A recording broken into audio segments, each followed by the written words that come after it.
Buenos días, de nuevo. Bueno, de nuevo para algunos, buenos días por primera vez para otros. Qué bueno que estamos todos aquí. Estamos viendo la carta a los Gálatas. La mayoría de ustedes, espero que lo sepa, ¿verdad? Por lo menos los que están viniendo cada domingo, que se hayan enterado de eso. De hecho, ayer en el día familiar se hizo una pregunta de cuál era el fruto del Espíritu. Y entonces, pues bueno, no todo el mundo vamos a decir que se lo sabía.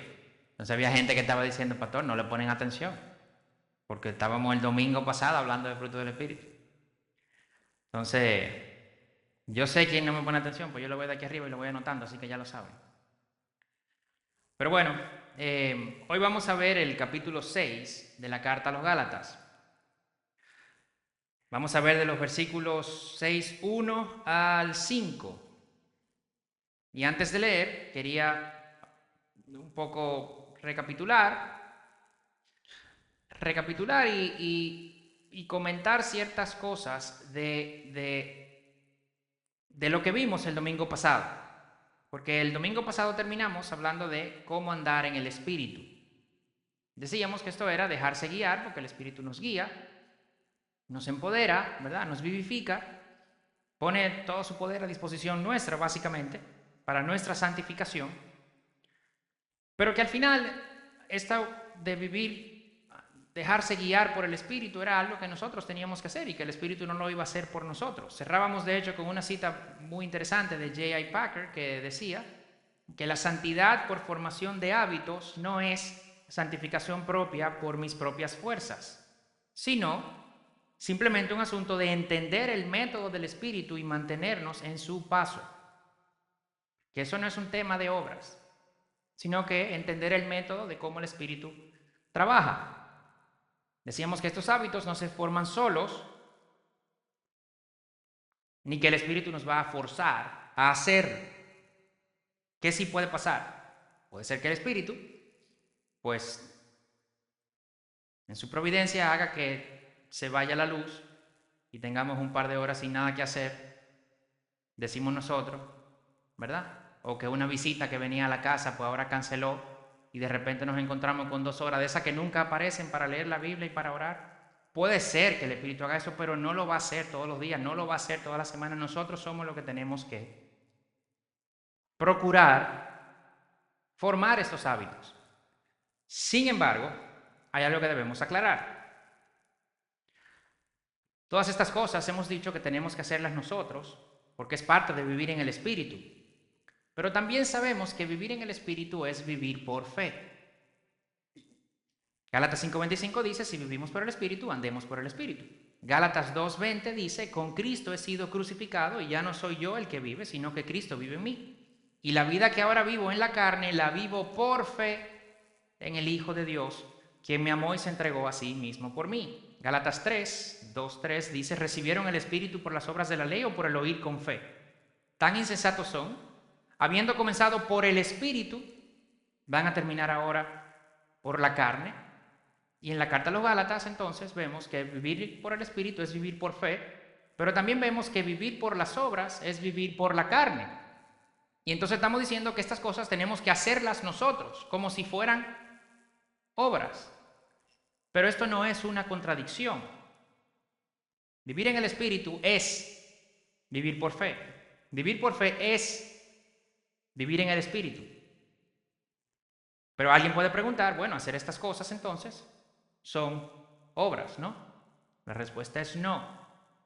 Vamos a aclarar un poquito esto, porque cuando la Escritura dice que debemos vivir por fe, es precisamente para hacer estas cosas. Dice, pero tú me estás diciendo que la estoy haciendo yo.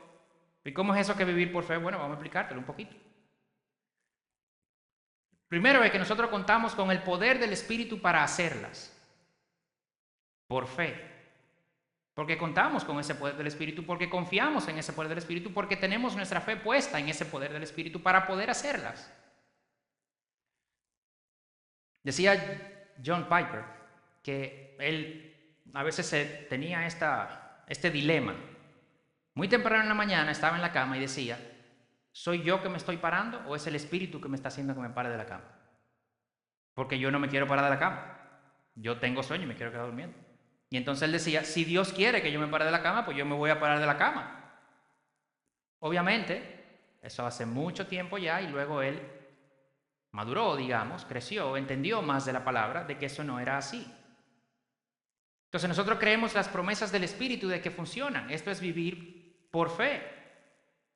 Porque si nosotros hiciéramos estas cosas sin creer que esto va a funcionar, sin creer que esto realmente va a aportar a nuestra santificación, eso no es vivir por fe. Pero hasta que nosotros no hagamos eso, no lo vamos a ver. Entonces eso es algo que está allá, que no lo hemos visto todavía, y por eso tenemos fe. Confiamos en la gracia de Dios cuando fallamos en el proceso, porque nosotros entendemos y nos comprometemos. Ya estamos en junio, ya el año se está casi acabando. Pero a principio de año todo el mundo hace muchas resoluciones, ¿verdad? Y dice, no, yo ahora voy a leer la Biblia entera este año, y ahora yo voy a sacar hora y media de devoción todos los días y no sé qué, no sé cuánto. Y empezamos a fallar. Ya yo no voy a tratar a mi esposa como la trato, ya yo voy... Y fallamos. Pero en ese proceso de que fallamos, nosotros tenemos fe en que Dios nos perdona. Nosotros tenemos fe en la gracia de Dios. Confiamos en la gracia de Dios. Confiamos en el perdón, en la misericordia de Dios. Descansamos en su resurrección como garantía de que realmente lo vamos a lograr. Entonces, al final, es verdad que hacemos estas cosas, pero eso no es no vivir por fe.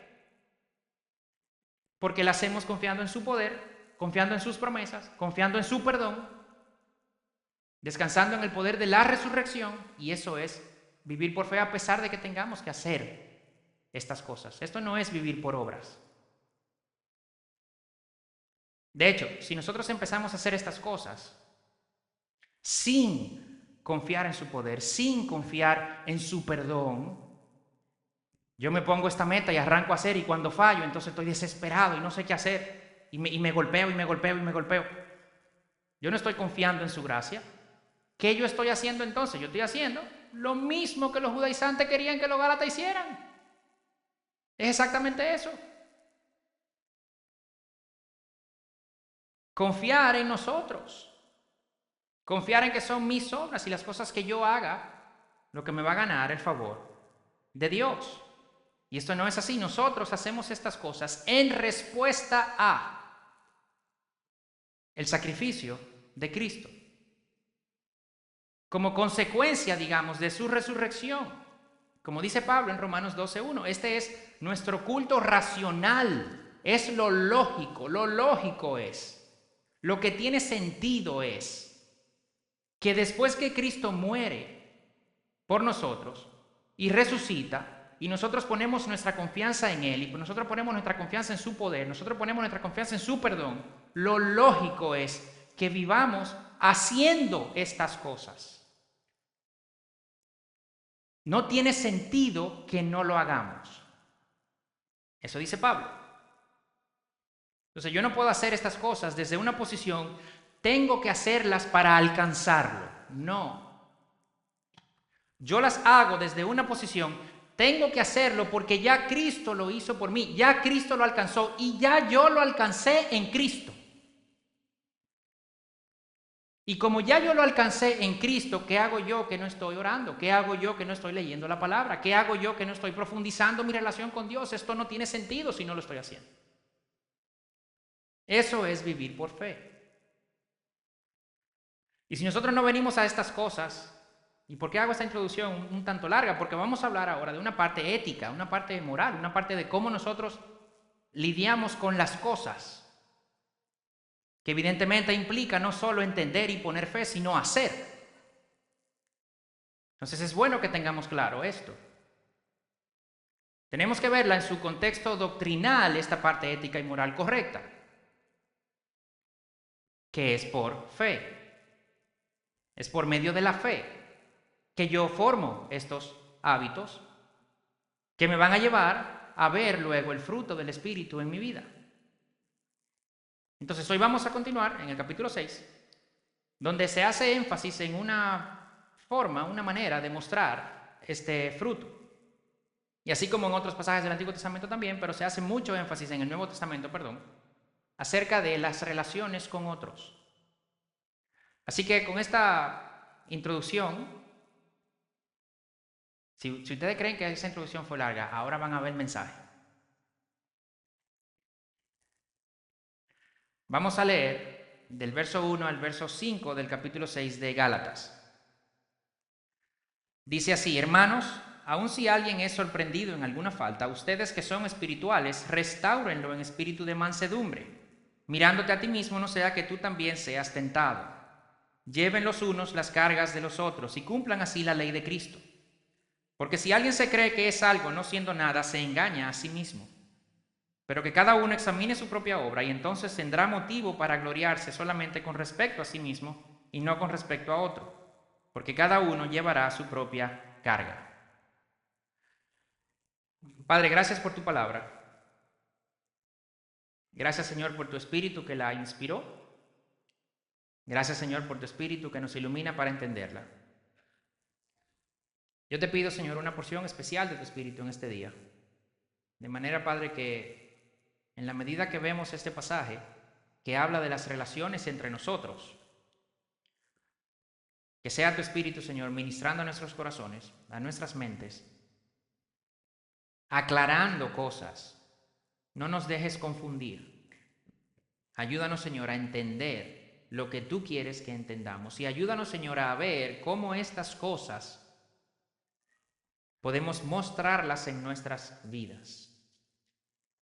De manera, Padre, que el amor que se vea entre nosotros sea evidencia suficiente de que somos tus discípulos y que sea, Señor, un fruto atractivo para otros, para que quieran de este, Señor, y podamos traer más personas a tus pies. Te lo pedimos, Señor, en el nombre de Jesús. Amén. El primer verso de este capítulo empieza diciendo hermanos. Aun si alguien es sorprendido, pero dice hermanos.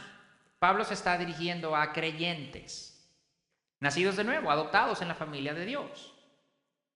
Ayer, en el pasadía, decíamos precisamente esto, que si éramos entonces hermanos, éramos familia, básicamente. ¿Verdad? Entonces, si yo soy hermano de Jonathan, hermano en Cristo, entonces mis hijos son sobrinos de Jonathan, básicamente. Decíamos esto ayer, y es verdad. Y Pablo se refiere aquí, hermanos, y precisamente usa esa palabra para recoger a todos, en este sentido de familia que debemos tener como creyentes. Pero aquí él habla de alguien que cayó en pecado. Dice, si alguien es sorprendido en alguna falta, ustedes que son espirituales, restáurenlo en espíritu de mansedumbre.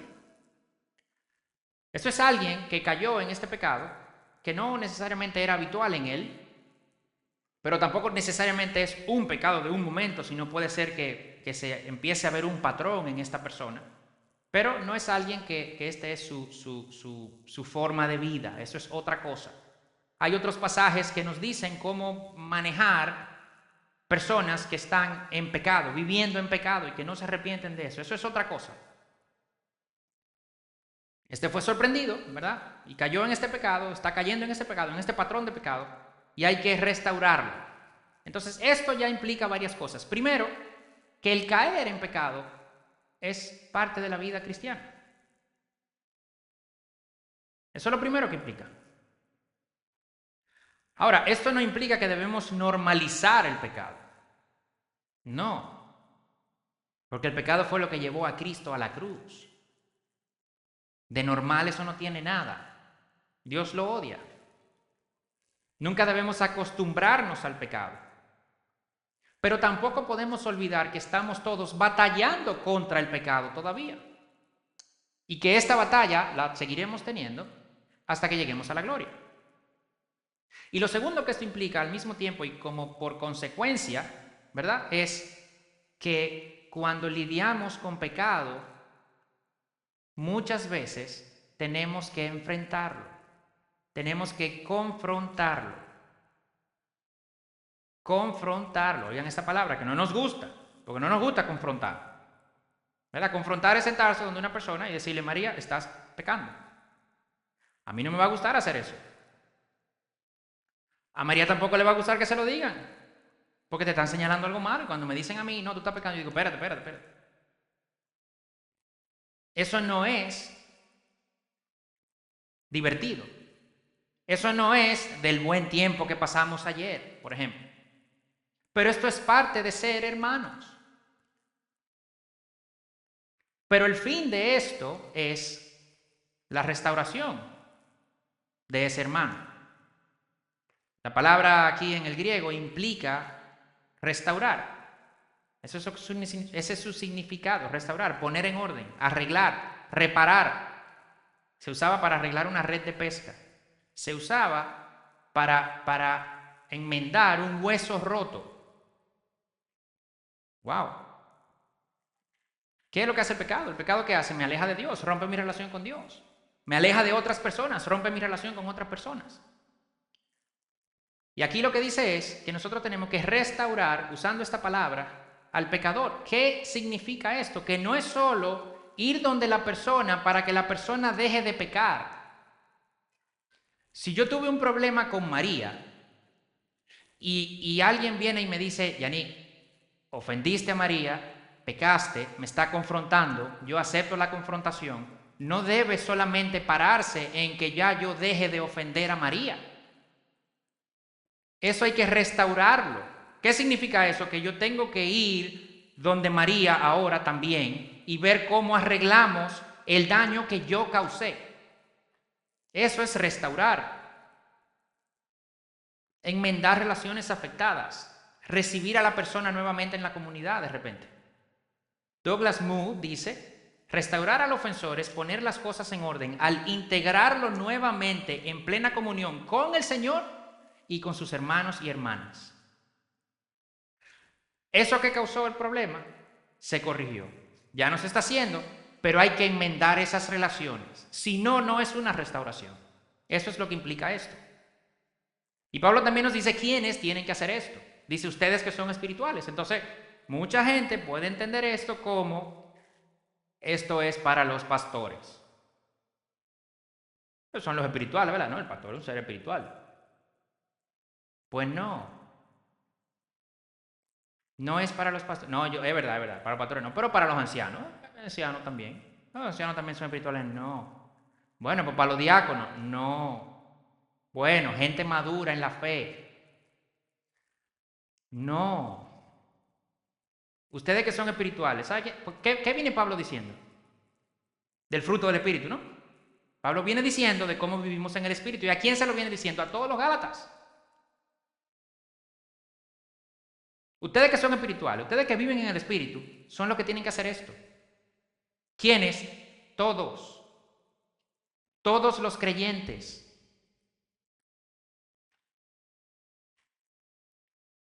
Los que no son espirituales entonces no pueden ser cristianos. Pero eso no lo implica este versículo, eso lo implica todos los otros que hemos visto hasta ahora. Miguel Núñez dice que no hay cristianos carnales. ¿Sabe por qué él lo dice? Porque la palabra lo dice también. No hay cristianos carnales.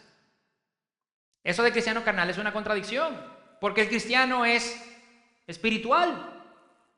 Lo vemos viendo eso desde el capítulo 4 y 5 de Gálatas.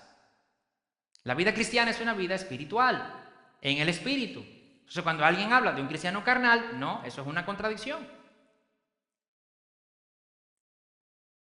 El cristiano no es de la carne, es del espíritu.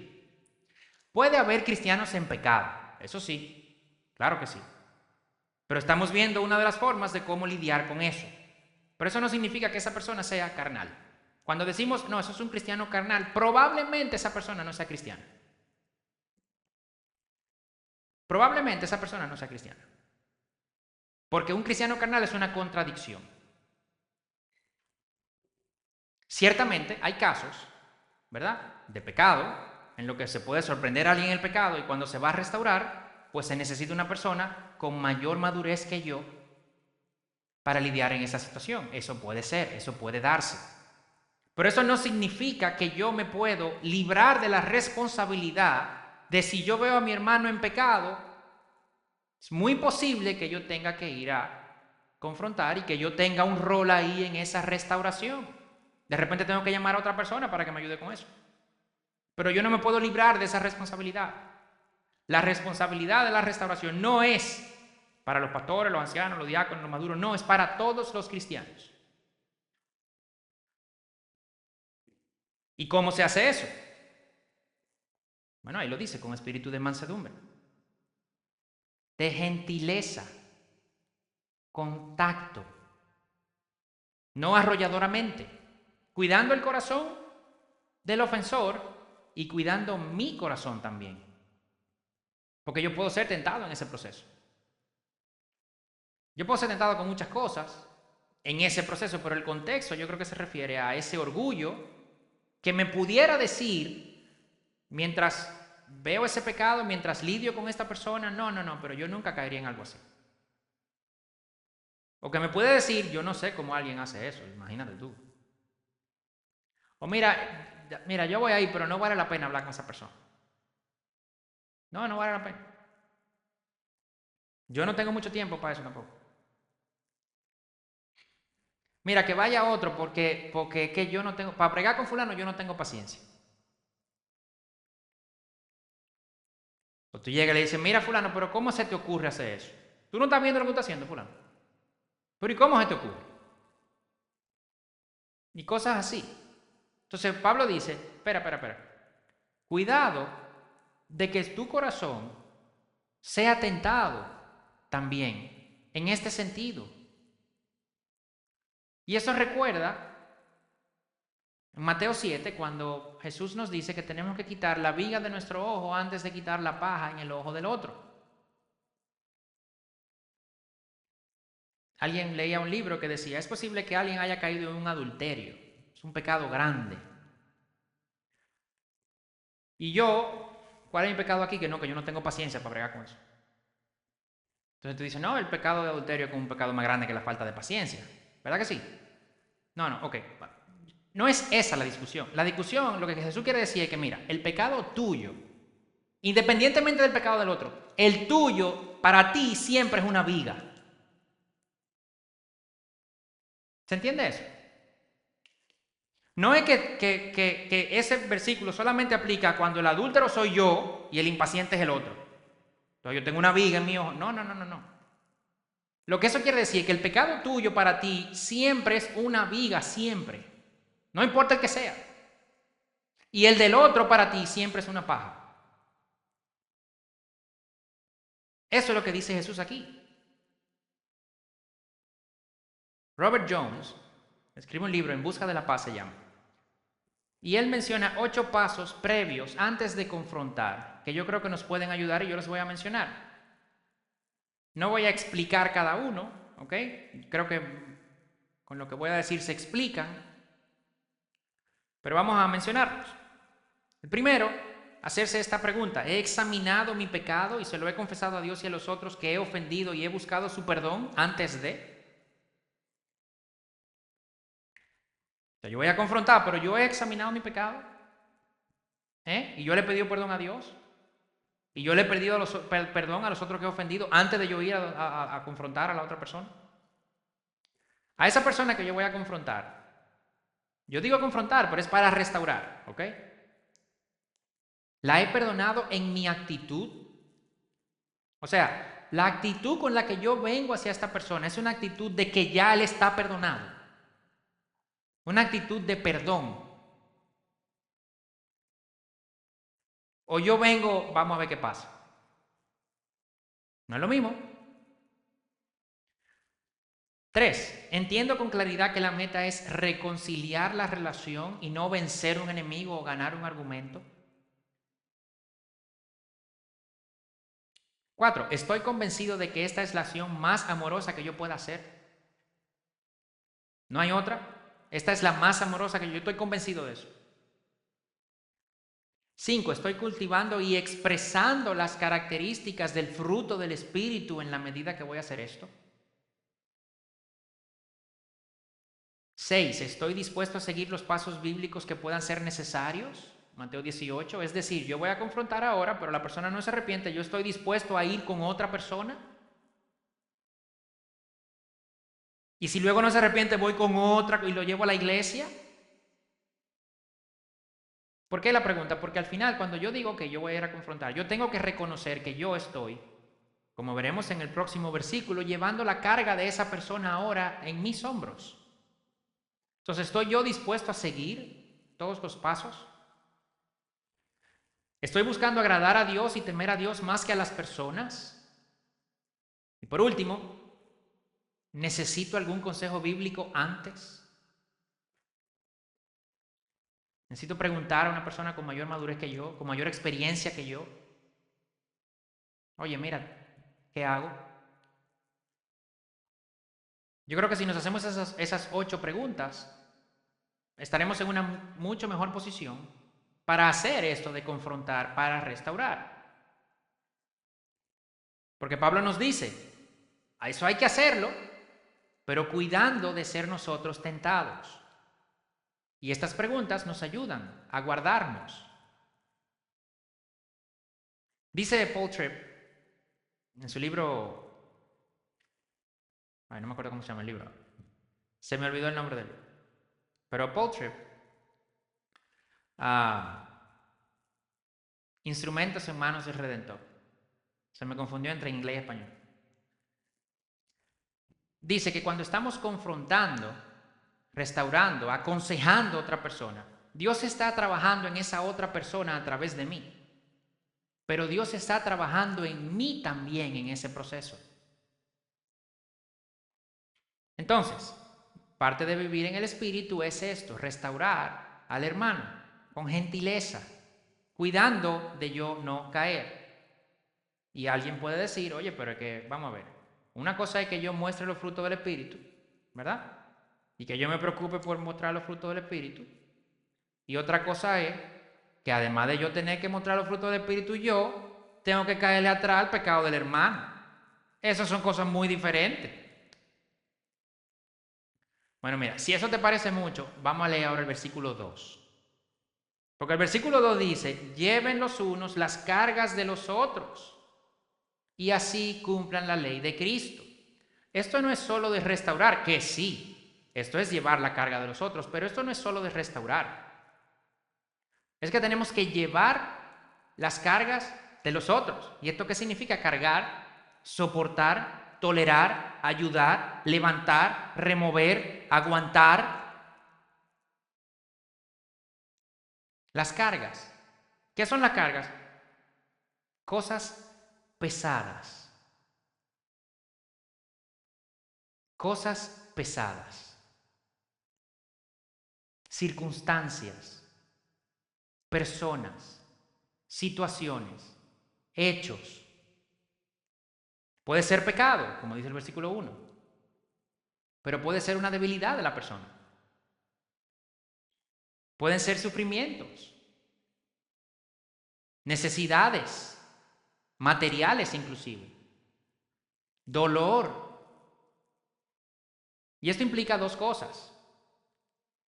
1, que el cristiano en su vida va a tener cargas pesadas. Porque si no las fuéramos a tener, Pablo nos dice que tenemos que cargar a la de los otros. Entonces Pablo está reconociendo que el cristiano en su vida va a tener cargas pesadas. Eso es lo primero. Y pesadas que yo solo no puedo. Porque si yo pudiera con todas, no hay que decirle a otro que... O sea, no se supone que yo pueda con todo.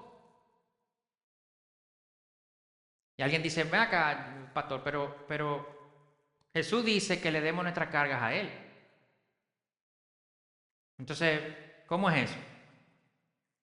Lo segundo que esto implica entonces es que en efecto Jesús sí dice que le demos nuestra carga a Él, por lo cual entonces, una de las formas en que nosotros ponemos nuestras cargas en Jesús y Jesús aliviana nuestra carga es a través de los hermanos.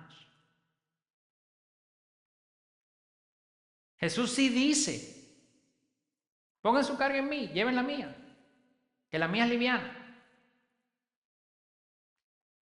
Pero esto implica entonces que cuando Jesús va a alivianar nuestra carga, muchas veces lo va a hacer a través de los hermanos. Esto es increíble. Dios nos utiliza a nosotros para llevar a cabo esa promesa, para cumplir esa promesa. ¿Y cómo hacemos esto? Bueno, mira, orando por los hermanos. muchas veces ofreciendo un oído que escucha, ofreciendo un hombro para llorar, una palabra de aliento, llevando un día una comida a la casa de alguien en una necesidad o en una circunstancia particular, saliendo con alguien a tomarse un café, conversar.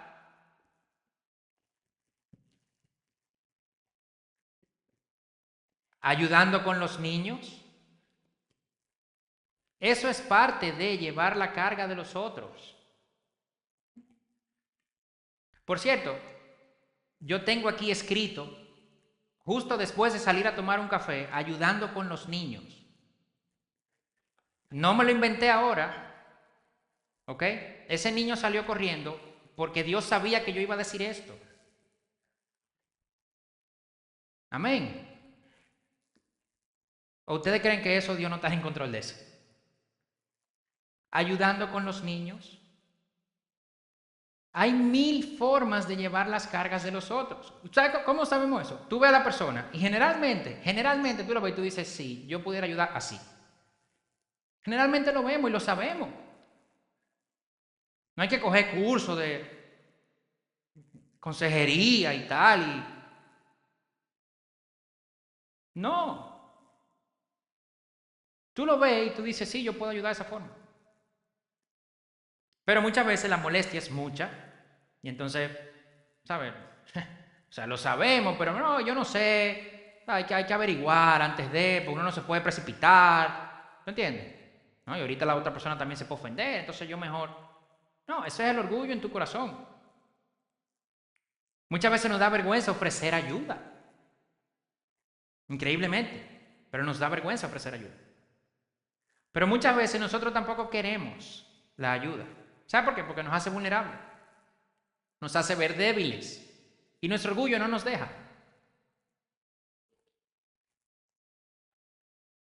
Pero hermanos, hasta para que otros oren por mí, los otros tienen que saber por qué orar. Y si yo no se los digo, ¿cómo lo van a saber? Hasta para que otros oren por mí, ellos tienen que saber por qué orar. Y aquí hay otra cosa que mencionar también.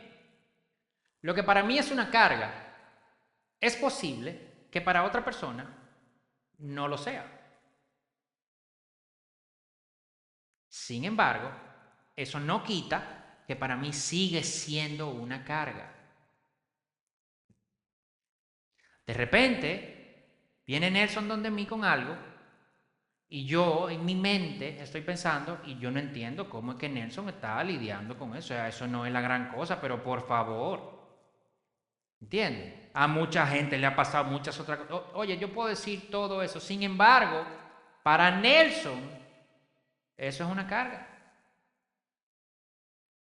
Y si Dios orquestó que llegara donde mí, ¿para qué es? ¿Para qué es? Para que yo lo ayude a cargarlo. Aunque para mí eso no es una carga. Tú no eres, ¿cómo se llama? ¿Cómo le dicen aquí a la cosa que te da el peso? Una balanza, una báscula, esa es la palabra, pero casi nunca yo oigo que le digan báscula. Una balanza, ¿verdad? A ti no te han llamado a hacer balanza. Ese no es tu llamado. Tu llamado no es para determinar si eso pesa o no, cuánto pesa. No, ese no es tu llamado. Tu llamado es para que cuando llegue alguien con la carga, tú la cojas también. Ya, se acabó. No, pero eso no es la gran cosa, cógela. No, pero eso es mucho, cógela. Y llama a otro si quieres para que te ayude también. Ese es tu llamado. No es a determinar si bueno. Pesa mucho, pesa poco, mediano, yo qué sé. Y haciendo esto cumplimos la ley de Cristo. Juan 13:34, un mandamiento nuevo les doy, que se amen los unos a los otros, que como yo los he amado, así también se amen los unos a los otros. Juan 15:12-17, este es mi mandamiento, que se amen los unos a los otros, así como yo los he amado. Esto les mando, que se amen los unos a los otros. No es que había una ley vieja y que ahora Cristo vino a dar una ley nueva, no, no es eso. Cristo mismo dijo que no era eso. Es la misma ley moral de Dios. Y esa ley la cumplimos si nos amamos unos a otros. Y llevar las cargas de unos a otros es amarnos. O sea, amarnos evidentemente no es solo pasar un rato divertido jugando un juego de mesa, que puede terminar en algo no tan divertido, pero por lo menos los inicios del juego de mesa siempre son divertidos. No es solo compartir una birria un par de veces al mes. No. No es solo servir juntos en la iglesia, no. Amarnos es también todo lo anterior. Eso se incluye, pero principalmente se demuestra cuando llevamos las cargas de los otros. Cuando un hermano comparte un problema conmigo, ese problema ahora como que también es mío. Ustedes no se han dado cuenta, de repente alguien le comparte algo y tú estás como cargado. Bueno, o sea, yo sé de lo que le estoy hablando. Y alguien puede venir y me comparte una cosa y yo me quedo con esa carga. Sí, wow. ¿Usted no le ha pasado? Que, wow, estoy como cargado ahora esa carga es mía. Ahora me quedé yo con eso en la cabeza. Eso es precisamente eso. O sea, la idea es, entonces, yo llego, ¿verdad? Y le digo a Diana mi problema. Entonces ahora Diana se queda con ese problema y yo me voy más. Wow, qué bueno que yo se lo dije. Eso mismito es. Tal cual. Lleven los unos la carga de los otros. Eso no es placentero, no tiene que ser divertido, es sacrificial, te trastorna tu horario, te cambia tu agenda, te quita tiempo de descanso. ¿Tú sabes qué no tiene que ver con el horario tuyo? La carga de los otros. Eso no tiene que ver con tu horario. Los problemas de la otra persona no se ajustan a tu agenda. Ahora, que Dios en su providencia haya traído esa otra persona al camino tuyo, Dios te está diciendo, ¿tú sabes qué? A mí no me importa tu agenda, a mí me importa mi agenda. Y al parecer tu agenda no coincidía con mi agenda hoy, entonces cambia tu agenda para que coincida con la mía y atiende a esta persona. Eso es lo que Dios está diciendo.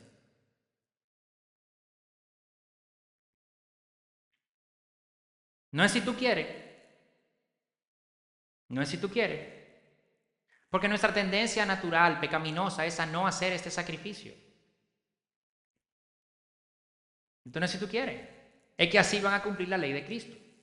Y si no lo hacen, no están cumpliendo la ley de Cristo. Punto, se acabó. Pablo advierte, si alguien se cree que es algo, versículo 3, no siendo nada, se engaña a sí mismo. El que se cree la gran cosa, que no quiere, no, que yo hoy no puedo, yo no estoy dispuesto a llevar esa carga, mira, se engaña a sí mismo porque se cree la gran cosa y no es nada. El que se cree algo no puede llevar la carga de los otros. ¿Por qué? Porque no puede simpatizar con el otro. Si yo no puedo identificarme con ese dolor, con esa carga, entonces yo no lo puedo ayudar. ¿Y sabes por qué tampoco puede ayudar el que se cree algo? Porque no está ni siquiera conectado a la realidad. Ni siquiera está conectado a la realidad. Él se cree algo siendo nada. Se engaña a sí mismo. La palabra aquí implica como un delirio, un engaño total. Una falta total de objetividad. Diríamos, está más perdido que el hijo de Limber.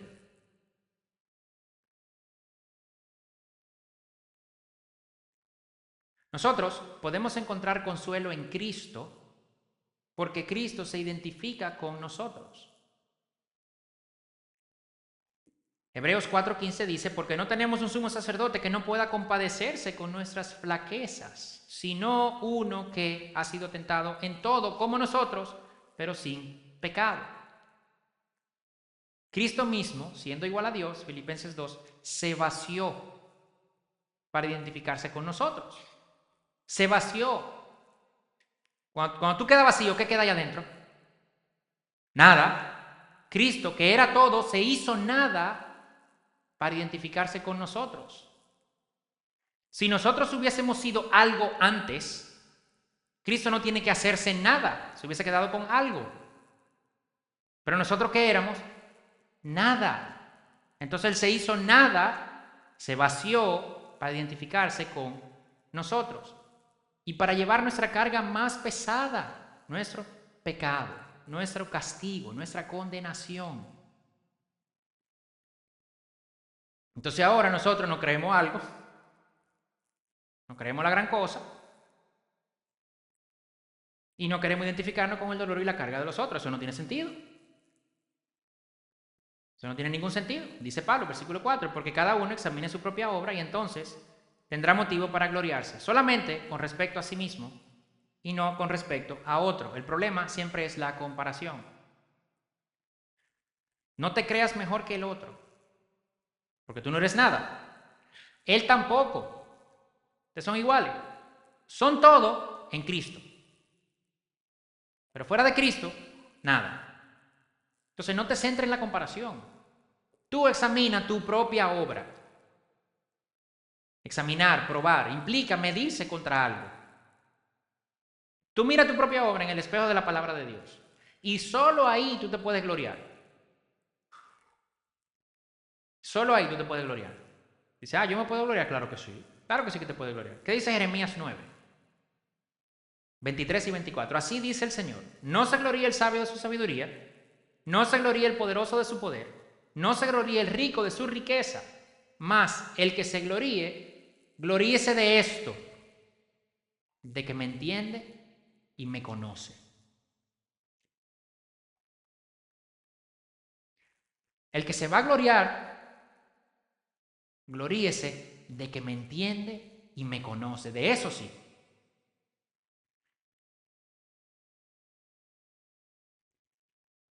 Y esto es importante. Porque para poder ayudar a otros yo tengo que saber dónde estoy. Yo tengo que verme contra el espejo, en el espejo de la palabra. Tengo que medirme contra ese estándar. ¿Por qué? Porque dice el versículo 5, cada uno llevará su propia carga. Tú dices, ven acá, pero ¿cómo la cosa? Tú me acabas de decir que tenemos que llevar la carga de los otros y ahora cada uno llevará su propia carga. No, son cosas diferentes. No es contradictorio. En el versículo 2, la carga se refiere a algo pesado, que necesita ayuda. En el versículo 5, la carga es algo pequeño, es como un backpack, como una mochila. Son palabras diferentes en el original. Porque cada quien sí tiene una responsabilidad delante de Dios. Lucas 12:48, a todo el que se le ha dado mucho, mucho se le demandará. Y al que mucho le han confiado, más le exigirá. Dios no me va a medir a mí por lo que yo hice con los dones que le dio a Baltasar. No. Dios me va a medir a mí por lo que yo hice con los dones, con los talentos, con los recursos que Él me dio a mí. Y cuenten con eso.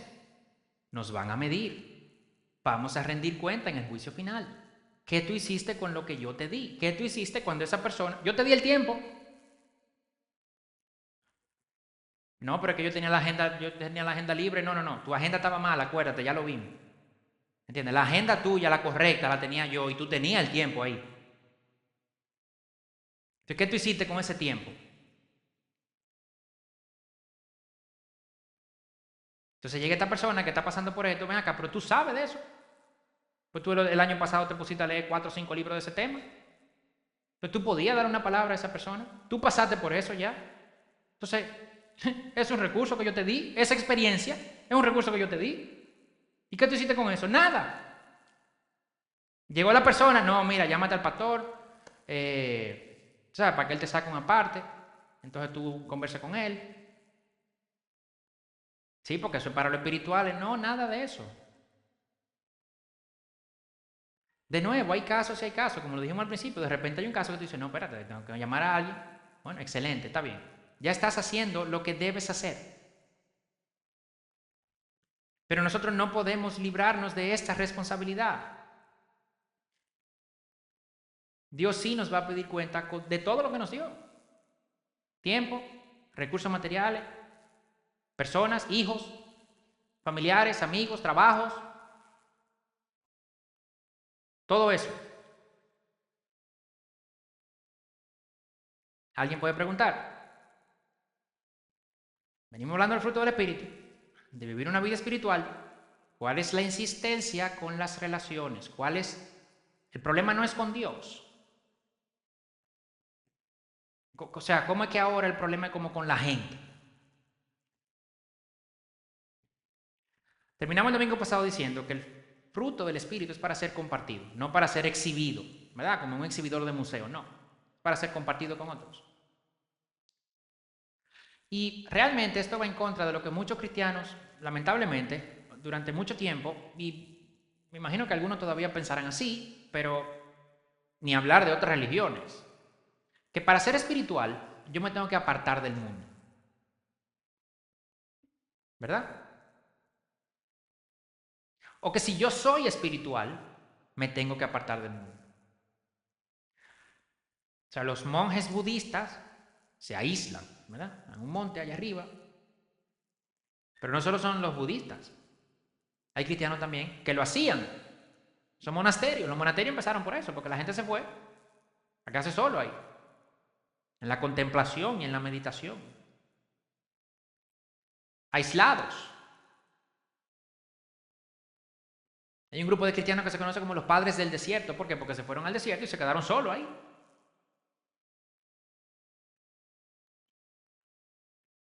Pero, a ver, siendo honesto, si yo no tengo relación con nadie, yo nunca me relaciono con nadie, nunca. Yo puedo decir que yo soy amoroso. Yo puedo decir que yo soy paciente. Yo puedo decir que yo soy gentil. Si nadie nunca me ha sacado de mis casillas, yo puedo decir que yo tengo dominio propio. Yo no puedo decir eso. Es más, si yo no tengo relación con nadie, yo ni siquiera puedo decir que realmente soy discípulo de Jesús. Oigan eso. Porque Jesús en Juan 15:35 dice cuál es la medida para saber si realmente somos su discípulo. ¿Cuál? Que nos amemos los unos a los otros. Y los unos a los otros implica uno y otro. Entonces, si no mata uno, ¿a quién es que voy a amar?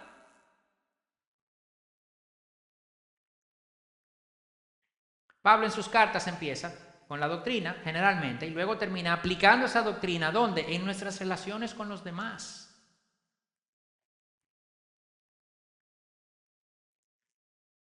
La ley de Dios, Pablo la resume en amarás a tu prójimo como a ti mismo. Juan dice en su primera carta que si decimos que amamos a Dios y no amamos al prójimo, somos mentirosos. Lo importante es que si bien amar a Dios es el fin verdadero, ¿verdad? El fin último, como consecuencia de eso, amar al prójimo también lo es. No es que yo amo al prójimo para que todo el mundo se dé cuenta de que yo realmente amo a Dios, no. Es que yo amo al prójimo porque ese es el fin, amarlo. No es opcional y está basado en la misma naturaleza de Dios. Tim Keller hacía el siguiente razonamiento. Dios crea todo lo que existe, ¿verdad? Génesis 1, 2, crea todo. Estrellas, mares, animales, plantas. Y dice, es bueno. En Génesis 1 principalmente lo dice varias veces. Creó tal cosa y vio que era bueno. Creó tal cosa y vio que era bueno. Dios crea a Adán, lo pone sobre toda la creación. Adán tiene una relación directa con Dios, de intimidad con Dios. Goza de Dios. Sin embargo, Eso no es suficiente para Adán. Y Dios es que lo reconoce. ¿Ustedes se han puesto a pensar eso? Yo había leído Génesis un montón de veces. Cuando oía a aquel diciendo eso, yo dije, pero es verdad. O sea, Adán tiene una relación directa con Dios. Y Dios mismo dice, no es bueno que el hombre esté solo.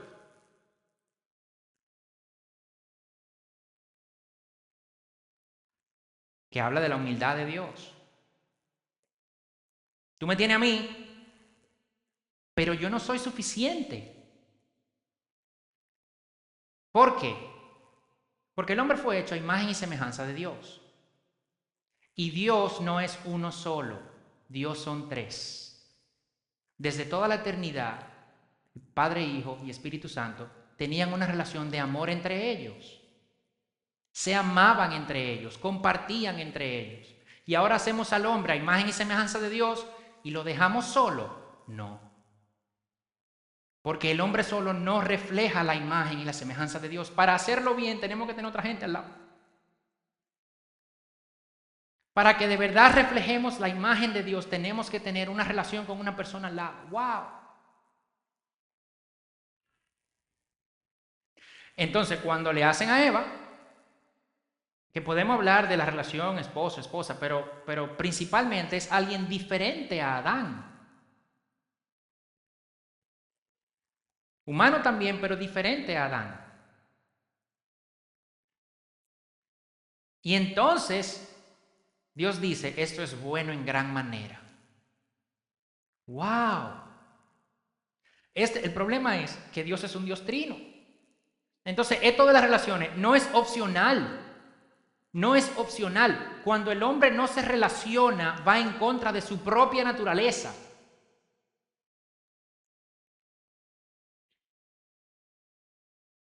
No es que a mí no me gusta la gente, no.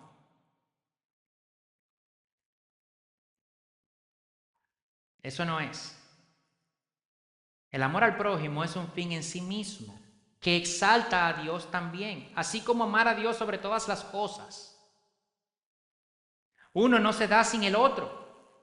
Esa es la realidad. Por eso el énfasis en las relaciones. El pecado, claro está, dañó la creación completa, incluyendo nuestro corazón. Está dañado. Entonces nosotros no siempre nos sentimos bien con la gente. No nos gusta amar. Nos hace vulnerable. Tenemos que permitir a otras personas en nuestro espacio. Tenemos que darle entrada a otros, a nuestro círculo personal. Tenemos que mostrarnos. ¿Qué hicieron Adán y Eva desde que pecaron? Se cubrieron.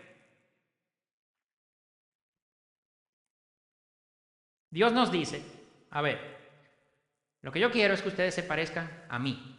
Yo quiero que ustedes se parezcan a Cristo, que muestren el fruto del Espíritu, ese Christ-likeness, ¿verdad? Esa forma de Cristo, esa cristoformidad, le decíamos. ¿Y esto cómo se ve? En las relaciones entre ustedes. Dios dice, yo no quiero un santo en un monte aislado. No, yo no quiero eso. Yo quiero un hijo dispuesto a sacrificar su tiempo, su privacidad, sus recursos, sus sentimientos, sus emociones, su espacio personal, su dinero, su reputación, su amor por el hermano. Yo quiero eso. Yo no quiero una gente en un monte. Por esa persona que yo morí también, por esa persona, yo la adopté. Es hermano tuyo. Jesús vino al mundo, el Logos de Dios. El Logos de Dios. La sabiduría de Dios que estaba con él en la creación. Vino al mundo, se hizo carne y se fue al monte a contemplar. No. ¿Qué dice? Y habitó entre nosotros.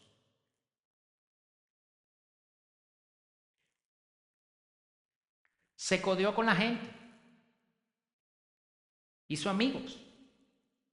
Comía con ellos, bebía con ellos. Se cansaba, se reía. Estaba con los necesitados. Estaba atendiendo a los enfermos. Pero no los enfermos de Galilea, ¿sabes? Y que no, que de todas las regiones venían y él los sanaba. No, no, no, no, no, no, no. La suegra de Pedro.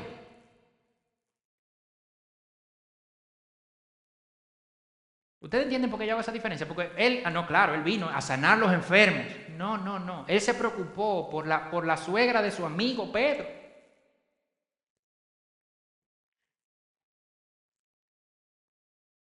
Él sufrió con Marta y María cuando Lázaro murió y fue a consolarlas.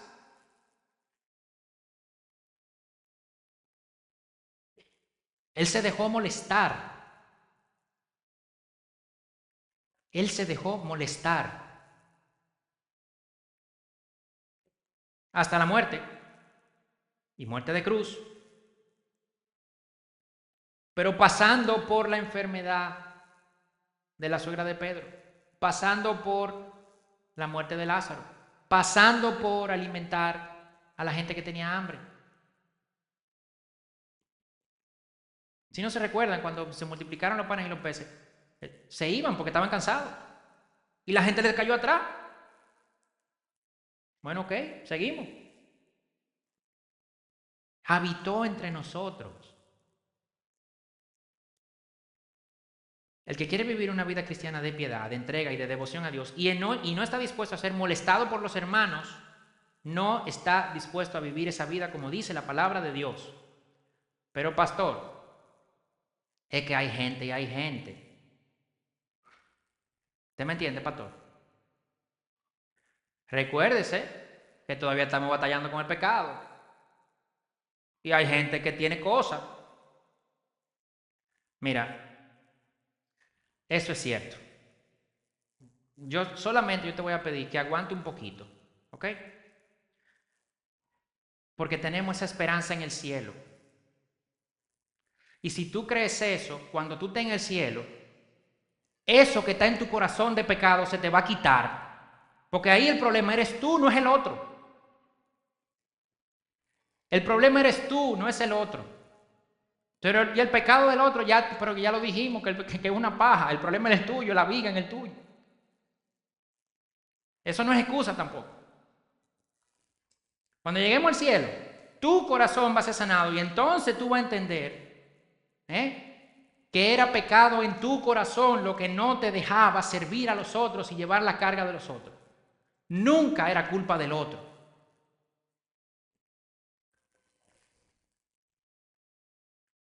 Porque si hubiese sido así, Cristo no hubiese podido llevar la carga de nosotros porque sí hubiese sido culpa de nosotros. Dependía de Él, no de nosotros. Y Él lo hizo. ¿Sabe qué quiere decir eso? Que llevar la carga de los otros depende de nosotros. No depende de ellos. No depende del que tiene la carga. Depende de mí.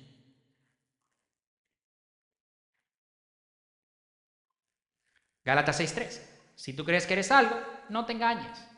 Tú no eres nada. En el cielo, cuando tú seas algo, por la gracia de Dios, eso se te va a quitar. Mientras tú estés aquí, tú tienes que amar al hermano. Y amar implica confrontar su pecado y restaurarlo. Remangarte, ensuciarte las manos. Eso es lo que implica. Meterte ahí, dejarte afectar, incomodarte.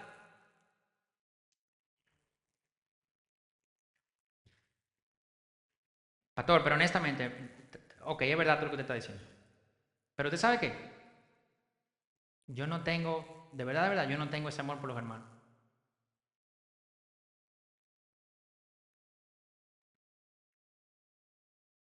La vida cristiana es una vida de fe.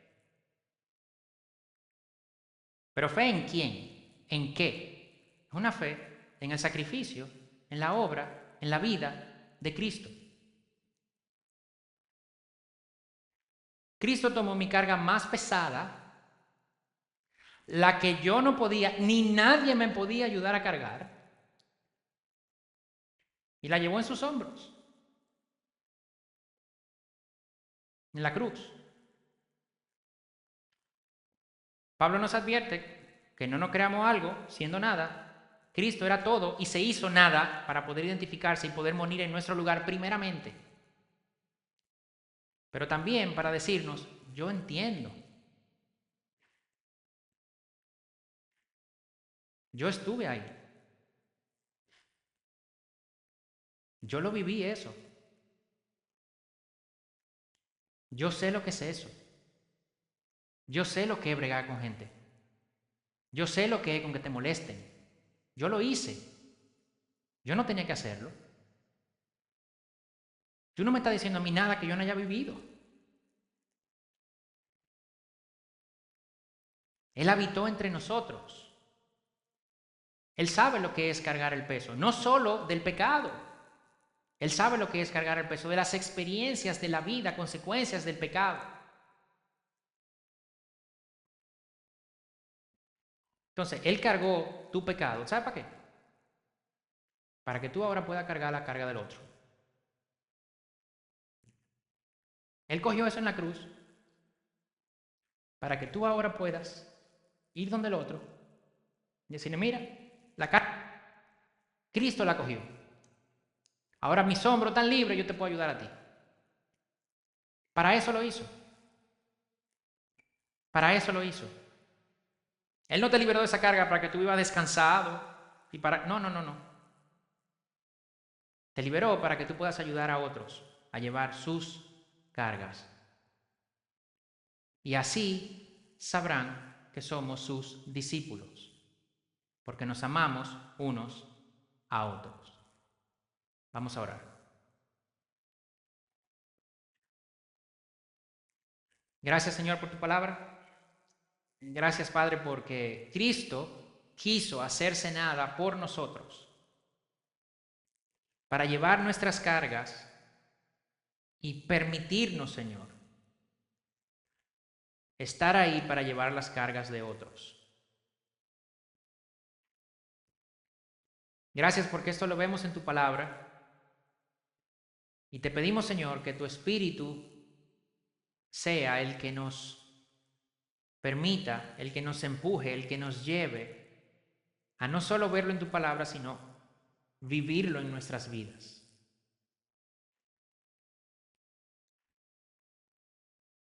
Padre, que entendamos la magnitud del sacrificio de Cristo por nosotros, de manera, Señor, que podamos ver el peso que Él llevó. Porque cuando vemos el peso que nosotros llevamos de los otros, eso no es nada en comparación con el peso que Cristo llevó mío.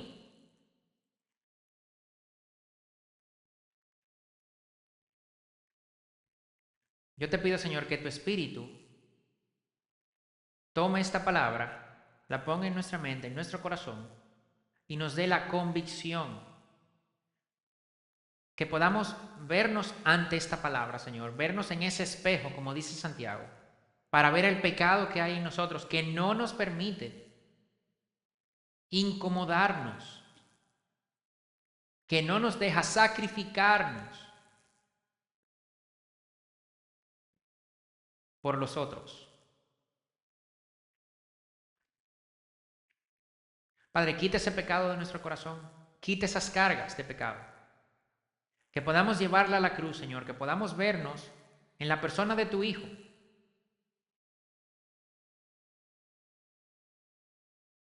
Padre, y que de ahora en adelante, cada vez más, estemos más dispuestos a llevar con gozo las cargas de los demás. Que estemos más dispuestos, Señor, a permitir que otros lleven nuestras cargas también. Danos la humildad, Señor, danos el amor, danos la paciencia, danos la bondad, para que seamos, Señor, un grupo de personas que nos caractericemos por eso. Danos la sensibilidad para ver, Señor, el pecado en el otro, para estar dispuesto a llevar esa carga, para estar dispuesto a acompañarlo, para ver la necesidad también en la otra persona. Danos, Señor, la actitud que tuvo Cristo, para, Señor, tener el privilegio de servirte, alivianando la carga de los otros. Y así, Señor, cumplir tu ley como dice tu palabra. Te pedimos todo esto en el nombre de Jesús. Amén.